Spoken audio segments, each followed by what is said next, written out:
ranar tashin kiyama za a rikida wannan ibadoji da muke a musu gangan jiki mutum ya gansu da ido tun ma kafin a tafi a kiyama tun a cikin kabari. Hadisi cikin sahih bukhari ya nuna haka. Manzo Allah sallallahu alaihi wasallam ya ce da an binne bawa mummuni a cikin kabarinsa, bayan an binne shi mutane sun juya sun tafi, an yalwata kabarinsa, kawai sai ga wani saurayi ya shigo mai kyakkyawar fuska gashi yana kanshi, sai ce da shi man ant, wane ne kai?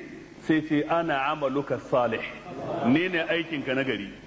Sallah, karatun alkur'ani, qiyamul layl, sadaka, zakka, haji, istighfari, salatin annabinka, ni ne aikinka na gari.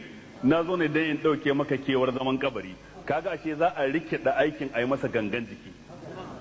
Idan mutum mummunan aiki yayi, shan barasa, zinace-zinace, sace-sace, fashi, barna da ayyukan ta'addanci, bayan an binne shi a cikin kabari sai ga wani mutum mummuna baki dan dukununu yana wari yana doyi, ya ganshi yace kai wannan wane ne?